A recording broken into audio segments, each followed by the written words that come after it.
दोस्तों, हमें अपने आप के ऊपर कभी घमंड नहीं करना चाहिए, चाहे वो शक्ति का हो या रूप का या अपने पद का, क्योंकि यही घमंड कभी न कभी हमें अपने विनाश की ओर भी खींचा ले जाता है। आज हम इसी से जुड़े बाल गणेश और चंद्रमा की कहानी सुनेंगे। तो दोस्तों, आपका स्वागत है हमारे चैनल प्रभु गाथा में।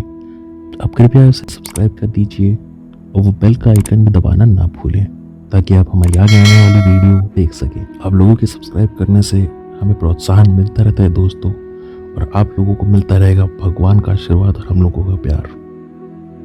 तो दोस्तों, आज हम सुनाने वाले हैं बाल गणेश और चंद्रमा की कहानी। एक चांदनी रात में गणेश जी अपने वाहन मूषक के साथ तेजी के साथ घर जा रहे थे। अचानक से उनके सामने एक सर्प गुजरा और बेचारा मूषक राज सांप से बचने की कोशिश करते करते गिर पड़ा। इसके पहले कि श्री गणेश को समझ आता, वह अपने लड्डू के मूषक के साथ जमीन पर गिर गए और मूषक को चिल्लाते हुए कहा कि हुआ मूषक, तुमने क्या कर दिया?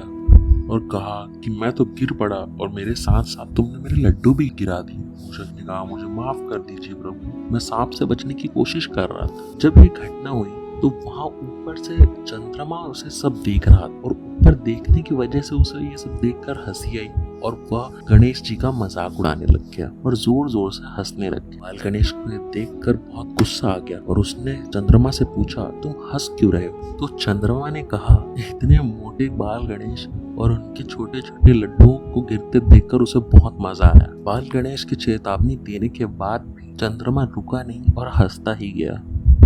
आखिर वो रुकता क्यों? उसे देखकर मजा तो आ रहा था और उसे अपनी चांदनी, अपने रूप पर इतना घमंड जो था। बाल गणेश के चेतावनी देने के बावजूद चंद्रमा ये कहने लग गया। उसने कहा कि क्या अच्छा नहीं होगा मेरा, मैं तुम्हारी तरह नहीं हूँ। कहने लग गया कि मेरा रूप देखो, मेरी चांदनी देखो, तुम पर मुझे सिर्फ हंसी ही आ सकती है, और हंसने लग गया। चंद्रमा का यह गुरूर देखकर गणेश जी को इतना गुस्सा आया कि पास खड़ा मूषक भी डर के मारे कांपने लगा। मगर चंद्रमा को अपने गुरूर में ये सब कहाँ दिख रहा था। फिर गणेश जी ने कहा कि अच्छा, इतना गुरूर, तुम्हें अपनी चांदनी पे गर्व है ना? तो मैं तुम्हें श्राप देता हूँ कि जिस चांदनी पर तुम्हें इतना घमंड है वो नष्ट हो जाए। जो भी तुम्हें देखेगा उसका बुरा समय आ जाएगा और मैं भी उसे नहीं बचाऊंगा। आज के बाद तुम्हें कोई नहीं देखेगा।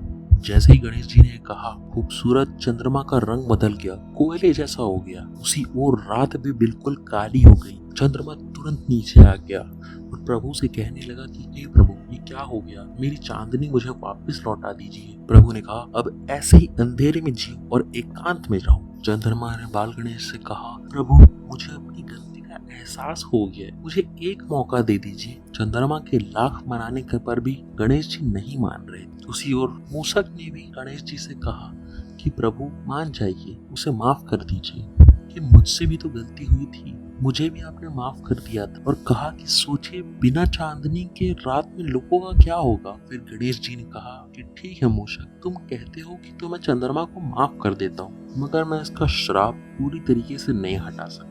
चंद्रमा ने भी कहा कि प्रभु, आप विघ्नहर्ता हो, आप जो भी करोगे वो मेरे लिए सही ही होगा। फिर गणेश जी ने कहा, आज से तुम्हारी चमक धीरे धीरे वापस चले जाएगी और धीरे धीरे वापस भी आ जाएगी, और यह दूसरों को सही राह दिखाएगा कि हमें किसी बात पर भी घमंड नहीं करना चाहिए। कहा कि अगर जो तुम्हें मेरे जन्म के दिन देख लिया, उसका बुरा वक्त तो आएगा, लेकिन दूसरे दिन वापस दर्शन करके उसका अच्छा वक्त भी शुरू हो जाएगा। ये कहते हुए चंद्रमा वापस चला जाता है और भगवान का शुक्रिया अदा करता है। तो इसी तरह से गणेश जी ने चंद्रमा को श्राप भी दिया और सबक सिखाने के बाद उसे वरदान भी दिया। तो दोस्तों, हमारी कहानी सुन बहुत बहुत धन्यवाद।